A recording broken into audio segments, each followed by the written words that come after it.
سورۃ توبہ آیت نمبر 34۔ اعوذ باللہ من الشیطان الرجیم، بسم اللہ الرحمن الرحیم۔ یا ایہا الذین آمنوا ان کثیرا من الاحبار والرہبان لیأکلون اموال الناس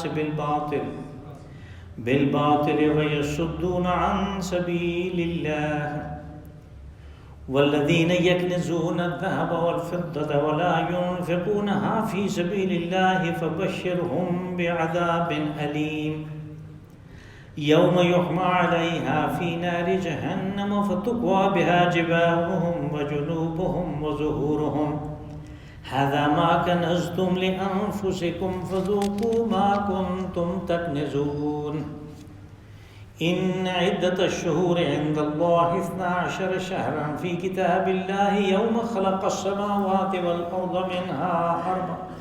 منها أربعة حرم ذلك الدين القيم فلا تظلموا فيهن أنفسكم وقاتلوا المشركين كافة كما يقاتلونكم كافة واعلموا أن الله مع المتقين۔ صدق اللہ العظیم۔ یا ایہا الذین آمنوا ان کثیرا من الاحبار والرہبان لیأکلون اموال الناس بالباطل۔ اے ایمان کا دعویٰ کرنے والوں، یہودیوں کے علماء اور مشائخ اور عیسائیوں کے پادری، ان میں سے اکثریت لوگوں کے مال باطل طریقے پہ کھاتے ہیں۔ وَيَصُدُّونَ عَن سَبِيلِ اللَّهِ، اور وہ اللہ کے راستے سے لوگوں کو روکتے ہیں۔ وَالَّذِينَ يَكْنِزُونَ الذَّهَبَ وَالْفِضَّةَ وَلَا يُنْفِقُونَهَا فِي سَبِيلِ اللَّهِ، اور وہ لوگ جو خزانے اکٹھے کرتے ہیں سونے اور چاندی کے اور اس کو اللہ کے راستے میں خرچ نہیں کرتے، فَبَشِّرْهُمْ بِعَذَابٍ أَلِيمٍ، ایسے لوگوں کو آپ ایک دردناک عذاب کی خبر دے دیں۔ یوم یحمى علیہ فی نار جہنم، جس دن ان سارے خزانوں کو، سونے چاندی کو جہنم کی آگ میں گرم کیا جائے گا۔ فتکوى بها جباہہم وجنوبہم وظہورہم، اور پھر اس سے ان کی پیشانیوں کو، ان کی پیٹھوں کو اور ان کی کمر کو داغا جائے گا۔ هذا ما كنزتم لأنفسكم فذوقوا ما كنتم تكنزون، کہا جائے گا کہ یہ ہیں وہ خزانے جو تم نے جمع کیے، پس اب اپنے جمع شدہ خزانوں کا مزہ چکھو۔ ان عدت الشہور عند اللہ 12 شہرا فی کتاب اللہ، اللہ کے رجسٹر میں، اللہ کی بڑی کتاب میں 12 مہینے ہیں اس دن سے، جس دن سے کہ اس نے زمین و آسمان کو، اس کائنات کو پیدا کیا۔ یوم خلق السماوات والارض منها 4 حرم، ابتدائے آفرینش سے ہی ان 12 مہینوں میں سے 4 مہینے محترم ہیں۔ ذالک الدین القیم، یہ ایک زندگی گزارنے کا سیدھا راستہ ہے۔ فلا تظلموا فیہن انفسکم، ان مہینوں کے باب میں تم اپنے اوپر ظلم مت کرو۔ وَقَاتِلُوا الْمُشْرِكِينَ كَافَّةً كَمَا يُقَاتِلُونَكُمْ كَافَّةً، اور مشرکین سے اس طرح مل کے، یعنی اجتماعی لڑائی کرو جیسے وہ مل کے تمہارے خلاف جنگ کرتے ہیں۔ وَاعْلَمُوا أَنَّ اللَّهَ مَعَ الْمُتَّقِينَ، اور اس بات کو جانو کہ اللہ کی معیت تقوی والوں کو حاصل ہے۔ اس میں پہلے ایک بہت ہی دلچسپ بات ہے، اور اللہ نے ایمان والوں کو ہر قسم کی رہنمائی عطا کی۔ انہیں میں سے ایک یہ بھی ہے کہ یہود کے لوگوں کی، ان کے جو لیڈر ہیں، ان کے جو علماء ہیں، ان کے جو صوفیاء ہیں، ان کے جو مشائخ ہیں، اور عیسائیوں کے جو صوفیاء اور مشائخ اور پادری ہیں، ان کے بارے میں کہا کہ یہ لوگوں کے مال باطل طریقے سے کھاتے ہیں۔ باطل طریقے سے یعنی غلط طریقے سے لوگوں کے مال ہڑپ کرنا اس کی مختلف شکلیں ہیں، لیکن اس پہ غور کرنے کے لیے دو چیزیں ہیں، اس آیت کے اس ٹکڑے پہ غور کرنے کے لیے دو چیزیں ہیں۔ ایک تو ان لوگوں کے بارے میں ہمیں تاریخ کیا بتاتی ہے، اور دوسرا یہ کہ جب یہودیوں کی اور عیسائیوں کے یہ باطل طریقے پہ کھاتے ہیں تو خطاب ایمان والوں سے کیوں کیا گیا، یا ایھا الذین آمنوا۔ یہ دونوں باتیں بڑی قابل غور ہیں، اس لیے کہ ہماری عملی زندگی میں اس کے اندر بڑی رہنمائی ہے۔ جہاں تک تاریخ کا تعلق ہے تو مدینہ منورہ کی خاص طور پہ تاریخ اس شہر کی ہمارے سامنے ہے۔ اس میں جو یہود کے علماء تھے وہ ان تمام اعمال کو اور عقائد کو بھول چکے تھے جو تورات کے اندر ہے، جو حضرت موسیٰ علیہ السلام کی تعلیمات ہیں، جو حضرت داؤد اور حضرت سلیمان علیہ السلام کی تعلیمات ہیں، ان کو مکمل طور پہ بھول چکے تھے۔ انہوں نے اپنی طرف سے ایک مائتھالوجی، ایک نظریہ پیدا کر دیا تھا، اور اس میں یہ تھا کہ وہ جو جلیل القدر پیغمبر تھے حضرت داؤد علیہ السلام اور حضرت سلیمان علیہ السلام، باپ کو تو انہوں نے کہا کہ یہ جابر بادشاہ تھا، اور جب ہم سورۃ صاد میں جائیں گے 23ویں پارے میں تو 2 آیات کی تفسیر میں میں عرض کروں گا اگر زندگی ہوئی کہ انہوں نے کیسے گپلا پیدا کیا کہ ہمارے مفسرین کو بھی اشتباہ ہو گیا کہ یہ کیا ہے۔ اور حضرت سلیمان علیہ السلام کو انہوں نے جادوگر کا بہت بڑا جادوگر تھا، اس نے ساری بادشاہت پرندوں کو، جانوروں کو، ان چیزوں کو اور جنوں کو مطیع کرنا جو ہے یہ جادو کے ذریعے سے کیا۔ وہ سورہ بقرہ میں پوری تشریح اس بات کی آ چکی جہاں اللہ پاک نے فرمایا وَمَا كَفَرَ سُلَيْمَانُ وَلَٰكِنَّ الشَّيَاطِينَ كَفَرُوا، کہ سلیمان نے کفر نہیں کیا اس لیے کہ جادو کفر ہے، یہ شیطان ہیں جنہوں نے کفر کیا۔ تو یہاں پہ ان لوگوں کے بارے میں کہا تو کیا کرتے تھے، مدینہ منورہ کی تاریخ کو دیکھیں تو وہ چیزیں تو وہ ساری بھول گئے، البتہ انہوں نے دین کو جھاڑ پھونک اور گنڈا تعویذ بنا دیا۔ یہاں تک کہ جو لوگ امیین تھے، اوس اور خزرج کے جو عرب قبائل تھے، یہ بھی جھاڑ پھونک کے لیے، گنڈے تعویذ کے لیے اور دوسرے اس قسم کے چھو منتر کے لیے یہود کے علماء کے پاس جاتے تھے، اور وہ یہ کام مفت میں نہیں کرتے تھے، وہ پیسے لیتے تھے اور ان کی ٹھیک ٹھاک فیسیں تھیں۔ اب ایک آدمی مثال کے طور پہ کسی کے اوپر ایک کلمہ پڑھ کے، سورہ فاتحہ پڑھ کے پھونک مارتا ہے، کلام اللہ کا ہے، سانس اللہ نے دیا ہے جس سے وہ پھونک مارتا ہے، اس کو کہاں سے حق پہنچ گیا کہ یہ پیسے لے، کہ اس سے فیس وصول کرے۔ اسی طرح اللہ کی کوئی بات، کوئی کلام، کوئی آیت، کوئی چیز ایسی لکھ کے دیتا ہے کہ یہ اس کے گلے میں ڈال دو، کلام اللہ کا ہے، لکھنا وہ کہتا ہے، اللہ نے فرمایا کہ لکھنا میں نے سکھایا تمہیں، تم کون ہو سیکھنے والے، تم کون ہو لکھنے والے، نون والقلم وما یسطرون، کہا دوات کی اور قلم کی، یعنی نون جو ہے اس کے اندر ایک نقطہ ہوتا ہے، یہ دوات کی شکل ہے کہ جب اس سے آپ قلم کو ڈبو کے، ابھی نئے لوگوں کو تو نہیں پتا کہ وہ کیا ہوتا ہے، نکالتے ہیں تو اس سے قطرہ نکلتا ہے فالتو سیاہی کا، نون والقلم وما یسطرون، پھر تم سطر کے اوپر اس کو لکھتے ہو وما یسطرون۔ کہا اللہ کی نعمتوں کو جھٹلاؤ مت، کہ یہ میں نے کمال کیا ہے، یہ اس نے کمال سکھایا، سارا اس نے سکھایا، اس کا کلام، تم اس کو کاغذ کے اوپر لکھ کے دیتے ہو، لپیٹ کے اس کو گلے میں ڈالو اور فیس لیتے ہو، حرام ہے، یہ چیز حرام ہے۔ اور یہ وہ کرتے تھے، بلکہ ان کا سارا دین جو ہے وہ اسی کے اوپر تھا اور کچھ بھی نہیں تھا۔ نمازیں انہوں نے ختم کر دیں جو حضرت موسیٰ علیہ السلام نے حکم دیا، جو تورات میں بار بار آیا۔ زکوٰۃ کا نام انہوں نے ختم کر دیا، اگر کچھ چھوڑا باقی تو یہ کہ زکوٰۃ ہمیں دو۔ ان کے علماء اور مشائخ نے یہ کہا کہ زکوٰۃ ہم ادھر دے دو۔ تو اس طرح ان کے پاس جب بہت زیادہ سرمایہ اکٹھا ہو جاتا تھا تو اس کا وہ کیا کریں، اس کو وہ سودی کاروبار پہ چلاتے تھے، اس کو وہ سود پہ دیتے تھے۔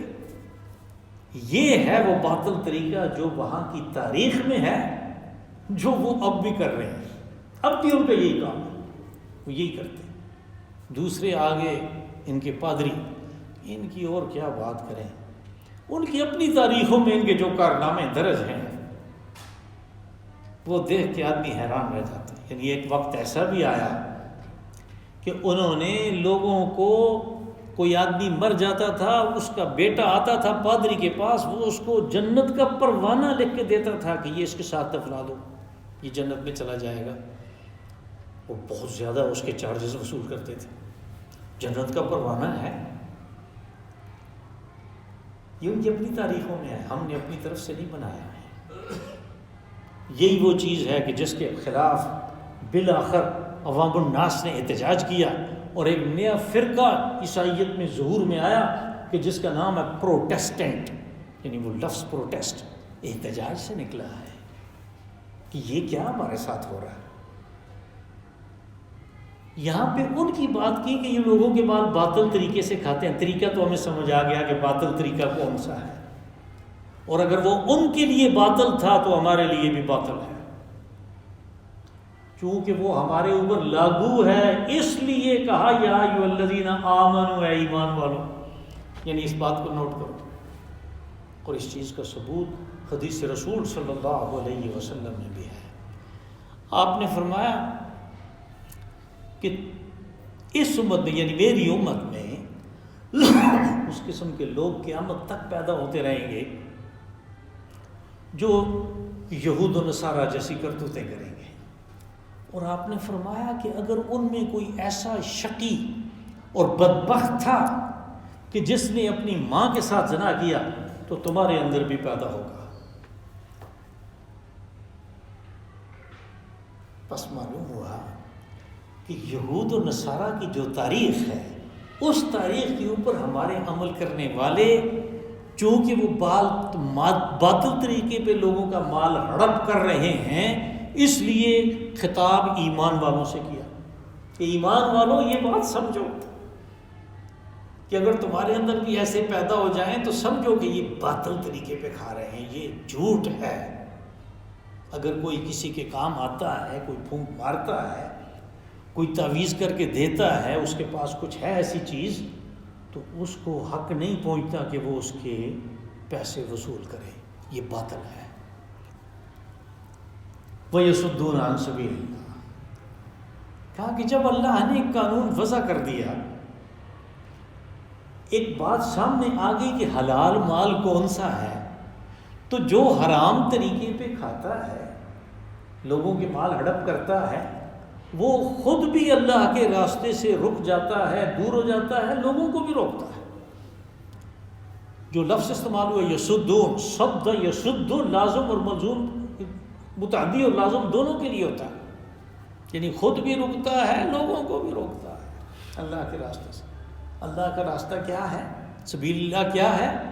کہ جس راستے پہ چل کے آدمی اللہ سے، اس کی رضا کے محل جنت میں جاتا ہے، اللہ سے ملاقات ہوتی ہے۔ والذین یکنزون الذهب والفضة ولا ينفقونها فی سبیل اللہ، کہا جو لوگ سونے اور چاندی کو اکٹھا کرتے ہیں، اس کے خزانے بناتے ہیں، یکنزون کنز کہتے ہیں خزانے، اور یہ اسی سے فعل بنایا گیا یکنزون، یعنی اس کے خزانے اکٹھے کرتے ہیں۔ ذہب اور فضہ سونا اور چاندی کو کہتے ہیں۔ اس زمانے میں یہی چیز مال و دولت تھا۔ آج کے دور میں ضروری نہیں ہے کوئی سونا اور چاندی اکٹھا کرے، وہ اس کے لیے مسائل بھی پیدا کر دیتے ہیں، تو لوگوں کے بینک کے اکاؤنٹ ہوتے ہیں۔ بات ایک ہی ہے کہ ان کے پاس بھی خزانے ہیں، ان کے پاس بھی خزانے ہیں۔ ولا ينفقونها فی سبیل اللہ، ان کو اکٹھا کر لیا، اس کے اوپر اضافہ ہو رہا ہے، سودی کاروبار سے بھی ہو رہا ہے، مزید جھاڑ پھونک بھی کر رہے ہیں پیسے لے کر، اور اس مال کو اللہ کے راستے میں خرچ نہیں کرتے۔ یہاں پہ جو چیز ہے ينفقون فی سبیل اللہ، انفاق فی سبیل اللہ، یاد رہے کہ یہ لفظ قرآن پاک میں استعمال ہوتا ہے زکوٰۃ کے علاوہ کے اوپر۔ زکوٰۃ جو ہے وہ فرض ہے، لیکن جب زکوٰۃ سے ضروری کام جو ہیں وہ نہیں چلتے، ابھی مزید فائنینسنگ کی ضرورت ہے، تو پھر جو صاحب ثروت ہیں، جو صاحب مال ہیں، ان کے لیے ضروری ہے کہ وہ انفاق فی سبیل اللہ کریں۔ زکوٰۃ انہوں نے ادا کر دی۔ زکوٰۃ جو ہے وہ صرف غرباء، مساکین اور فقراء کا حق ہے، جبکہ انفاق فی سبیل اللہ میں امت کے اجتماعی مسالے آتے ہیں،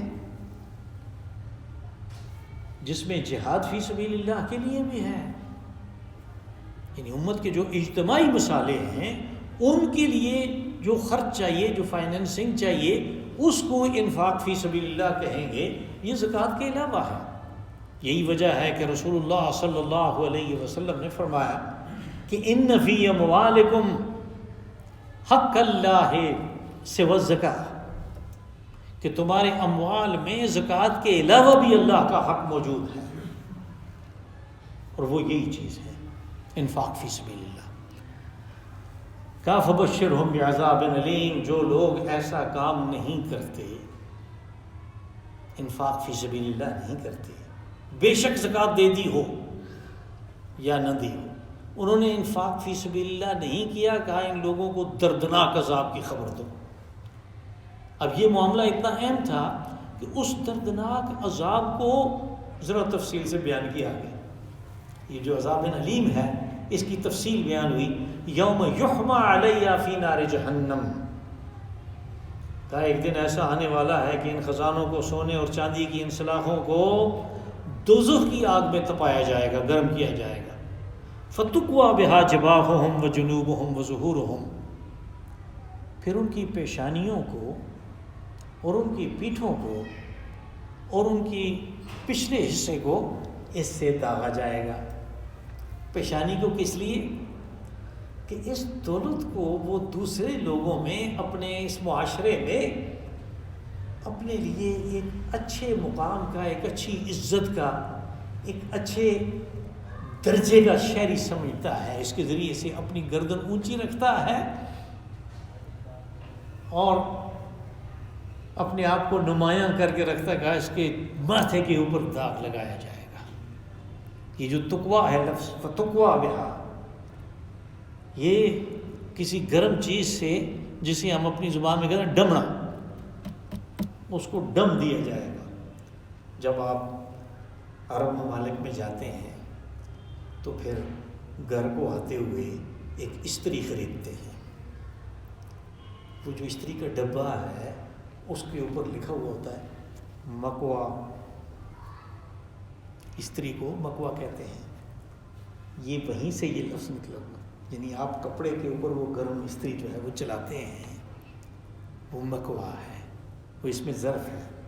فتقویٰ بہا، اس سے داغا جائے گا ان کو، پیشانیوں کو، اور ان کی جو پچھلا حصہ ہے کمر کا بھی اور بیٹھنے والی جگہ بھی، یہ اس لیے کہ ان پیسوں سے وہ اپنے لیے اس قسم کی سہولتیں پیدا کرتے ہیں کہ وہ بیٹھیں تو کسی نرم و گداز چیز پہ، وہ لیٹیں تو کسی نرم و گداز چیز پہ، ان کے پاس آسائشیں زیادہ ہوں، زیادہ سے زیادہ ہوں۔ جس جگہ کی آسائش کے لیے، بیٹھنے اور لیٹنے کے لیے وہ یہ سارا کچھ کرتے تھے، اللہ کے راستے میں خرچ نہیں کرتے، ان جگہوں کو داغا جائے گا۔ جباہہم وجنوبہم وظہورہم ھذا ما کنزتم لانفسکم، ان سے کہا جائے گا کہ یہ ہے مزہ اس چیز کا جو تم نے خزانے کے طور پہ اپنے ہاں اکٹھی کر کے رکھی، فذوقوا ما کنتم تکنزون، اس کا مزہ چکھو، اپنے ان چیزوں کے خزانے بنانے کا اور اس کو خرچ نہ کرنے کا مزہ چکھو۔ ان عدت الشہور عند اللہ 12 شہرا فی کتاب اللہ، فی کتاب اللہ اللہ کی کتاب میں. اللہ کی کتاب یعنی وہ رجسٹر کہ جس میں اس سارا اندراج موجود ہے کہ اس کائنات کو، اس نظام شمسی کو یا اس کے باہر جو کچھ ہے اس کو چلانے کے لیے کون سے اصول کار فرما ہے. یعنی یہ نظام کسی اصول کے تحت چل رہا ہے اور ان اصولوں کا تعین پہلے کر دیا گیا. جس کتاب میں ان اصولوں کو لکھا گیا اس کو کہا فی کتاب اللہ، اللہ کی کتاب میں، اللہ کے رجسٹر میں. اسی میں یہ چیز بھی درج ہے کہ اس کائنات کے اندر یہ ایک چھوٹی سی چیز جو ہے زمین، اس میں 12 مہینے ہوں گے. ایک سال میں 12 مہینے ہوں گے. اگر آپ تھوڑا سا غور کریں تو آپ دیکھیں گے کہ اگر ہم 12 کے بجائے 14 کریں تو ہم تو کر سکتے ہیں. ہر مہینے چاند طلوع ہوتا ہے اور ہلال نکل آتا ہے. ہم کہیں کہ اب 12 نہیں، اب 14 ہوں گے، اب 10 ہوں گے. لیکن ایسے ہے نہیں ہے.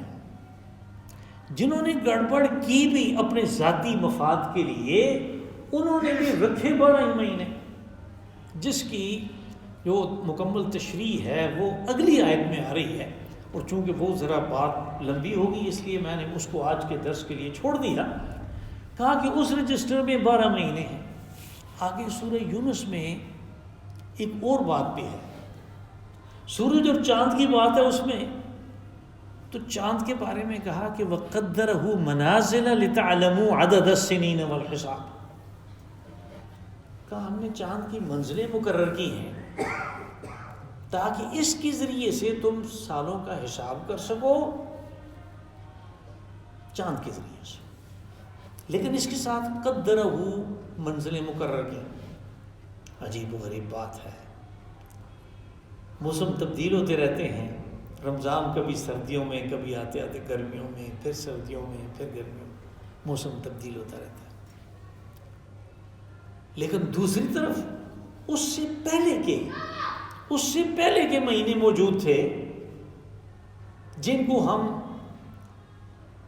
اے ڈی کے ساتھ یاد کرتے ہیں. عیسوی، سن عیسوی.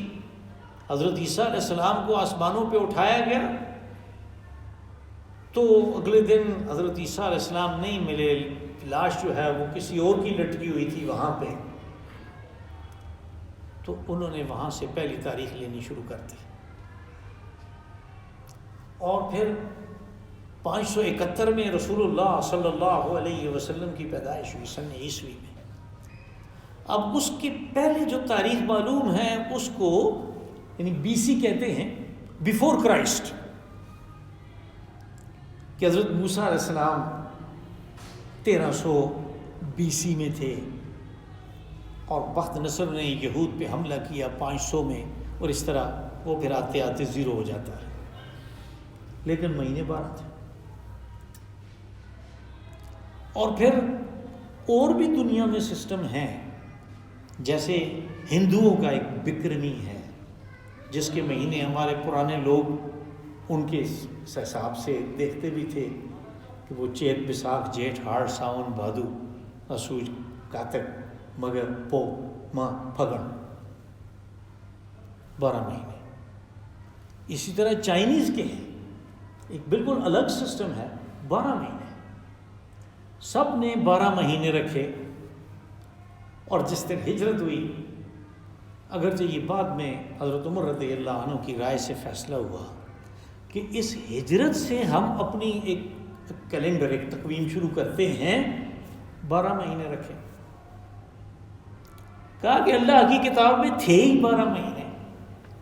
لیکن آگے وہ سورہ یونس کی آیت سے یہ ثابت ہوگا کہ یہ 12 مہینے چاند کے حساب سے اللہ نے رکھے تھے، حساب کتاب کے لیے چاند سے رکھے تھے. اور اس نے اس کی جو وجہ بتائی، قدرہ منازل، اس کی منزلیں ہم نے مقرر کی. اب جب ہم یہ جو سسٹم ہے فلکیات کا، اس کا مطالعہ کرتے ہیں تو پتہ چلتا ہے کہ سورج کی منزلیں تو مقرر ہے ہی نہیں ہیں. ہم کہتے ہیں نا 365 کا سال ہے، 365 دن کا، لیکن 4 سال کے بعد وہ 366 کا ہو جاتا ہے. اور اس طرح کرتے کرتے جب 100 سال گزرتا ہے تو پھر وہ سال جو ہے 2000 وہ لیپ کا نہیں تھا، اس لیے کہ اگر اس کو بھی لیپ کا کہیں تو پھر منزلیں تو سورج کی مقرر ہیں نہیں ہیں، تو حساب میں گڑبڑ ہو جائے گی، اور وہ کر کے بھی صحیح نہیں ہوتا، اس لیے کہ ایک چکر جو ہے زمین کا سورج کے گرد، وہ یعنی وہ جو الیپٹیکل وہ بیضوی شکل کی جو چیز بنا کے ہمیں دکھاتے ہیں کہ زمین گھوم رہی ہے سورج کے گرد، وہ گھومتی ہے 365 دن 5 گھنٹے یا 6 گھنٹے اور 11 منٹ 15 سیکنڈ اور 60 ملی سیکنڈ، ملی سیکنڈ سیکنڈ کا 1000واں حصہ ہے۔ اس کا حساب کرنے کے لیے انہوں نے یہ جگاڑ چلایا ہے، تو یہ تو منزل مقرر نہ ہوئی، ہم تو آسان لفظوں میں کہتے ہیں کہ اس کی منزلیں مقرر نہیں ہیں، چاند کی مقرر ہے، قدرہ مناسب۔ تو یہ جو کتاب اللہ میں 12 مہینے ہیں، یہ اصل میں قمری مہینے ہیں، فکس، کہا کہ اس میں سے اللہ نے 4 مہینے محترم رکھے ہیں۔ یہ 4 مہینے وہ شوال، ذیقعد، ذی الحج، یہ 3 مہینے تو آتے ہیں متوالی، اور ایک ہے رجب۔ آسانی کے لیے یہ کہا کہ یہ 3 مہینے حج کے اور ایک عمرہ کا مہینہ ہے۔ اس میں لوگ چونکہ قصد کرتے ہیں بیت اللہ کا، اس لیے حضرت ابراہیم علیہ السلام کے زمانے سے یہ حکم ہو گیا کہ اس میں کوئی ڈھاکہ، کوئی چوری، کوئی قتل و غارت، کوئی خواہ مخواہ کسی کے اوپر حملہ سرزمین عرب میں نہیں ہوگا، اور وہ لوگ اس کا احترام کرتے تھے۔ یہ بات تشریح سے پہلے گزر چکی ہے۔ یسألونک عن الشہر الحرام قتال فیہ قل قتال فیہ کبیر، اس میں یعنی لوگ آپ سے قتال جو ہے اس محترم مہینوں میں جنگ کرنا، اس کے بارے میں سوال کرتے ہیں، آپ کہیں کہ بڑا گناہ ہے۔ تو یہاں پہ ان محترم مہینوں کی بات اس لیے چھیڑی کہ عرب نے زمانہ جاہلیت میں اپنے کاروباری مقاصد کے لیے مہینوں کو آگے پیچھے کر دیا تھا۔ یہ جو آگے پیچھے کرنا ہے، اس کے لیے 2 طریقے انہوں نے ایجاد کیے۔ ایک طریقے کا نام ہے کبیسہ۔ کبیسہ انہوں نے یعنی ہجرت کے بعد ہی مہینے رکھے لیکن شمسی، تاکہ ایک ہی موسم کے اندر جو کاروبار کا وقت ہے اسی میں حج بھی آیا کرے، اسی میں یہ مہینے آیا کرے۔ اس کا نام کبیسہ ہے، اس کا کیلنڈر آپ کو عرب ممالک میں مل جاتا ہے، یعنی تاریخوں کے ساتھ کہ یہ سفر کی فلاں تاریخ ہے، تو جو کبیسہ کے حساب سے جو مہینہ ہوتا ہے اس کی تاریخ بھی وہاں پہ لکھی ہوئی مل جاتی ہے۔ ایسے کیلنڈر ہیں خاص طور پہ جو ٹیبل پہ ڈائریاں رکھتے ہیں ہر دن کے لیے ایک ورق، اس میں وہ ہوتا تھا۔ تو یہ جو چیز ہے اس نے لوگوں کا اعتماد متزلزل کر دیا کہ اللہ نے جو حج کا مہینہ رکھا تھا وہ کدھر گیا، جو رمضان رکھا تھا وہ کدھر گیا، پتہ نہیں ہم روزے کون سے مہینے میں رکھ رہے ہیں۔ یہاں تک کہ حجۃ الوداع میں رسول اللہ صلی اللہ علیہ وسلم نے فرمایا کہ ان الزمان اذ استدارک کہیتہ یوم خلق السماوات والارض، کہ زمانہ گھوم پھر کے واپس اس جگہ پہ آ گیا جہاں پہ اس وقت تھا جب اللہ نے یہ کائنات پیدا کی۔ یعنی یہ اب جو رمضان ہے یہ وہی اصل رمضان ہے، اب جو حج کا مہینہ ہے وہ اصل کا حج کا مہینہ ہے، تاکہ لوگوں کے اندر جو بے اعتمادی اس نسی کے قاعدے کی وجہ سے پیدا ہو چکی اس کو لوگ بھول جائیں اور اعتماد ان کے اندر آ جائے۔ یہ ہے اس کی ابتدا کہ جب اللہ نے پیدا کیا تو اپنی کتاب میں جس میں تمام چیزیں لکھی ہوئی ہیں وہ تقویم جو ہے اس میں 12 مہینے رکھے۔ ذالک الدین القیم، کہا زندگی گزارنے کا یہی ایک آسان طریقہ ہے، یہی ایک سیدھا طریقہ ہے کہ روزے 12 مہینے کے بعد، 11 مہینے کے بعد 12واں مہینہ روزے کا۔ اور پھر آپ نے دیکھا اب تو کدھر کی باتیں ہو رہی ہیں، کہاں کہاں جی کہ وہ جو سائنسدان جس کو نوبل پرائز بھی ملا جاپان کا، اس نے تو ثابت کیا کہ یہ جو مقدار ہے سال میں ایک دفعہ 12 مہینوں میں ایک مہینہ روزے کا، یہ صحت کے لیے کتنا ضروری ہے، اور کون کون سی بیماریاں اس سے ان کی جڑ کٹتی ہے، اس کو نوبل پرائز ملا۔ اور رسول اللہ صلی اللہ علیہ وسلم نے فرمایا 1500 سال پہلے، سومو تصحو، روزہ رکھو صحت پاؤ۔ بس یہ چیزیں جو ہیں یہ ساری یعنی ہماری دیکھ کے غور کر کے سمجھنے کی ہوتی ہیں۔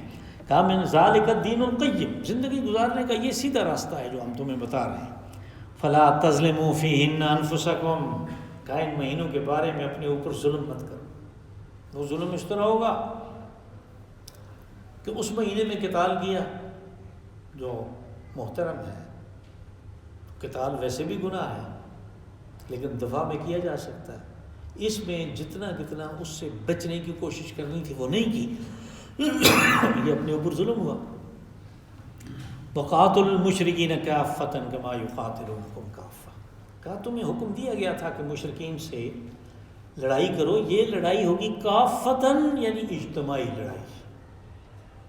یہاں سے یہ بات برآمد ہوئی کہ کسی کے بارے میں جب آپ یہ جان جائیں کہ یہ مشرک ہے اور اللہ نے مشرک سے جنگ کا حکم دیا تو موقع پا کہ میں اس کو قتل کر دوں گا، یہ غلط ہے۔ یہ لڑائی اگر مشرکین سے ہوگی تو اجتماعی ہوگی۔ آج کل کے دور میں اجتماعی لڑائی وہ ہے کہ جس کو باقاعدہ ڈکلیئر کر کے ایک اعلان کر کے جنگ کی جاتی ہے کسی سے۔ کہا وہ بھی تم سے اجتماعی لڑائی لڑتے ہیں، کما قاتل المشرکین کافۃ کما یقاتلونکم کافۃ وَاعْلَمُوا أَنَّ اللَّهَ مَعَ الْمُتَّقِينَ۔ اللہ نے اصول بنائے، ان اصولوں کے اوپر جو چلتے ہیں اللہ کی معیت ان کو حاصل ہے، وہ نقصان نہیں اٹھا سکتے۔ اللہم صلی وسلم وبارک وانعم علی عبدک ورسولک ونبیک